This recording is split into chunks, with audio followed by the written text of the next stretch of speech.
Summer వచ్చిందంటే చాలు మనకి గుర్తొచ్చేది మామిడికాయ. మార్కెట్‌లో చాలా పచ్చళ్ళే దొరుకుతూ ఉంటాయి. కానీ ఇంటి పచ్చడి కోసం మనం కాచుకొని చూస్తూ ఉంటాము. ఏముంటుందో మన అమ్మమ్మల చేతుల్లో మ్యాజిక్. పచ్చడి పెట్టి పంపిస్తే డబ్బాలు ఖాళీ అవ్వాల్సిందే. ఈరోజు నేను మీతో సంవత్సరం పాటు నిల్వ ఉండే మామిడికాయ పచ్చడి ఎలా చేయాలో చూపిస్తాను. సో వీడియోని స్కిప్ చేయకుండా ఎండ్ వరకు చూసేయండి. మనం ఎంచుకునే మామిడికాయలలోనే మన పచ్చడి టేస్ట్ అనేది డిపెండ్ అయి ఉంటుందండి. నేనిక్కడ జలాలు అనే మామిడికాయలు తీసుకున్నానండి. ముక్కలు కొట్టించిన తర్వాత నాకు కేజీ మామిడికాయలు దూగాయి. చూస్తున్నారు గదా! ఈ సైజు ముక్కలైతే పచ్చడికి పర్ఫెక్ట్‌గా సరిపోతుంది. ఇవి మొత్తం కేజీ మామిడికాయ ముక్కలండి. గ్లాసు కొలతల్లో అయితే 6 గ్లాసులొచ్చాయి నాకు. నేను చెప్పిన విధంగా, చెప్పిన కొలతలలో చేసుకుంటే ఫస్ట్ టైమ్ పెట్టే వాళ్ళకి కూడా ఎంతో పర్ఫెక్ట్‌గా కుదురుతుందండి. మీరు ఏ గ్లాస్‌తో అయితే మామిడికాయలు కొలుస్తారో మిగతా అన్నీ కూడా అదే గ్లాస్‌తో కొలవాలండి. ఒక టుంబావు గ్లాస్ కారం, గ్రాములల్లో వచ్చేసరికి 150 గ్రాములు. ఒక టుంబావు గ్లాస్ ఉప్పు, గ్రాములల్లో వచ్చేసరికి 150 గ్రాములు. ముప్పావు ఆవపిండి, గ్రాములల్లో వచ్చేసరికి 50 గ్రాములు. పావు మెంతపిండి, గ్రాములల్లో వచ్చేసరికి 25 గ్రాములు. ఒక టేబుల్ స్పూన్ పసుపు, పావు గ్లాస్ వెల్లుల్లి అంటే 50 గ్రాములు వెల్లుల్లిపాయలు. ఇప్పుడు ఈ ఉప్పు, కారం మొత్తం ముక్కలకి నీట్‌గా పట్టేలాగా చేత్తోటి చూపిస్తున్న విధంగా నీట్‌గా కలుపుకోవాలి.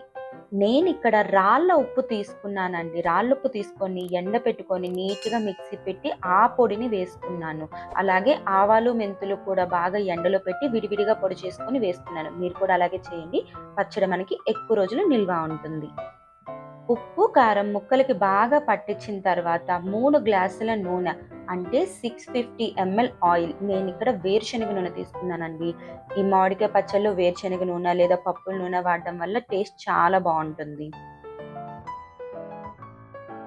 వేసుకున్నాక ఒకసారి నీట్‌గా మొత్తం అంతా కలిసేలాగా అడుగు నుంచి నీట్‌గా కలుపుకోవాలి.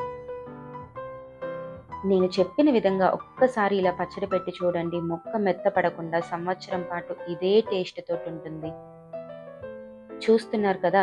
ఈ విధంగా కలుపుకోవాలండి. ఉప్పు, కారం అనేది మొత్తం నీట్‌గా ముక్కకి పట్టేలాగా.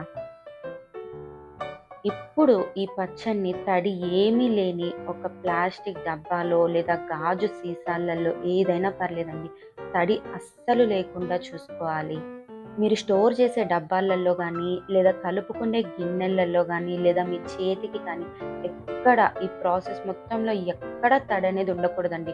అప్పుడే మనకి పచ్చడనేది పాడవకుండా ఉంటుంది. పచ్చడి పెట్టిన రోజే మనకి ఆయిల్ అనేది పైకి తేలదండి. ఒక 2, 3 రోజుల తర్వాత మనకి ఆయిల్ అనేది పైకి తేలుతుంది.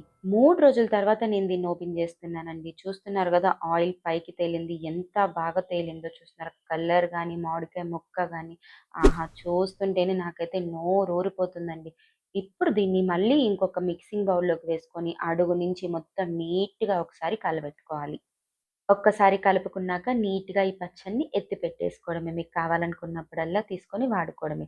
వాడుకునే ప్రతిసారి తడేమీ లేకుండా ఉన్న స్పూన్‌లు వాడుకోండి. సంవత్సరం పాటు పాడవకుండా ఉండే పచ్చడి రెడీ.